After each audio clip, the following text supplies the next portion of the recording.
आज कढीपत्त्याची चटणी करायची आहे. It's very healthy. तुमच्या मुलांच्या पोटात कढीपत्ता जात नसेल आणि ते कढीपत्ता फूडमधनं बाहेर काढत असतील तर ही रेसिपी तुमच्यासाठी आहे. कारण कढीपत्ता is very healthy. Hair, skin आणि आईजसाठी खूप आवश्यक असतो. हा मी क्रिस्पी करून घेतलेला आहे, भाजून ड्राय भाजलेला आहे. तुम्ही हा ड्राय केलेलाच होता, पण तुम्ही फ्रेशसुद्धा भाजून असा क्रिस्पी बनवू शकतात तव्यावर भाजून. आणि बाकीचे इन्ग्रेडियंट्स म्हणजे भाजलेली तीळ, भाजलेले चना डाळ आणि 3 रेड चिली. रेड चिली हे तुमच्या आवडीनुसार घेऊ शकतात, तिखट कमी जास्त जसं मुलांना तुमच्या आवडेल तसं, टॉलरेट करतील तसं. आणि 3 क्लोव्ज ऑफ गार्लिक असं घेतलं आहे. आता हे सगळे इन्ग्रेडियंट्स गार करायचे आणि मग नंतर मिक्सरमध्ये फिरवायचे. मी थोडं ड्राय कोकोनटसुद्धा भाजून घेते, ते सुद्धा ॲड करा. हे माझं भाजलेलंच खोबरं आहे, जे मी फ्रीजमध्ये ठेवलं होतं गणपतीचं.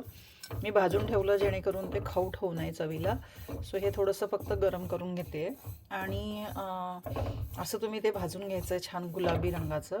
आणि नंतर हे सगळे जिन्नस बारीक गार झाल्यानंतर मिक्सरमध्ये पावडर करून घ्यायचे आहेत आणि मग बॉटलमध्ये, काचेच्या बॉटलमध्ये स्टोअर करायचं आहे.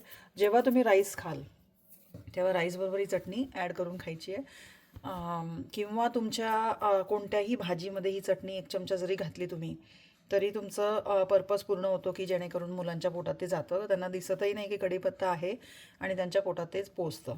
त्यामुळे ही चटणी तुम्ही भाजीमध्ये सुद्धा वापरू शकतात, आमटीच्या फोडणीसाठी सुद्धा वापरू शकतात आणि राईसवर ॲड करून मेटकुटासारखी सुद्धा खाऊ शकतात.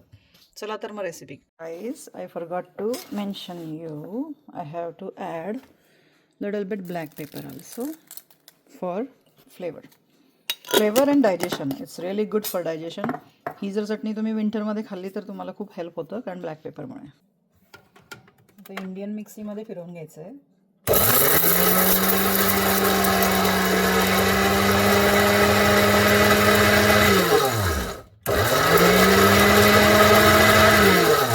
चना डाळ असल्यामुळे वेळ लागतोय फिरवायला.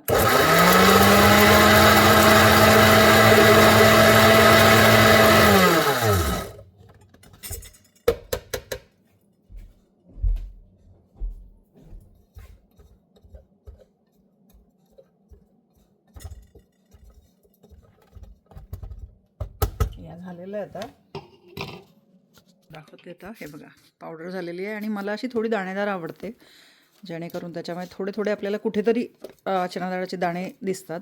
अशी दाणेदार छान होते. तुम्ही खूप फाईन पण करू शकता. तुम्हाला जर टॉडलर मुलांसाठी भातामध्ये मिक्स करून द्यायची असेल तर तुम्ही रेड चिली अवॉइड करायची आहे, ब्लॅक पेपर घालायचं आहे. रेड चिली अवॉइड करायची आहे लहान मुलांसाठी, टॉडलरसाठी. आणि फाईन पावडर करायची जेणेकरून त्यांना जे आपले चना डाळ आहे तीच अडकायला नको किंवा चावायला लागायला नको, कारण त्यांच्याकडे दात नसतात एवढे, त्यामुळे ते चावू शकत नाही.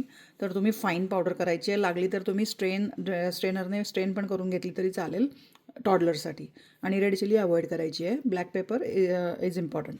ओके, सो ही चटणी आता आपण काचेच्या बाटलीमध्ये काढून घ्यायची आहे, बॉटलमध्ये. हे बघा गाईज, माझी कॉफीची ग्लासची बॉटल आहे, त्यामध्ये मी आपली कढीपत्त्याची चटणी स्टोअर करते. अशा प्रकारे काचेच्या बॉटलमध्ये स्टोअर करायची आहे, प्लास्टिकमध्ये स्टोअर करायची नाही आहे. Plastic is not good for health. आणि सॉल्ट मी अगदी चवीप्रमाणे घातलं आहे मिक्सरमध्ये फिरवतानाच. सो तुम्हाला जर ही रेसिपी आवडली असेल तर like, share, comments and subscribe Geeta US Rasoi. Thank you for watching my recipe guys. Bye bye.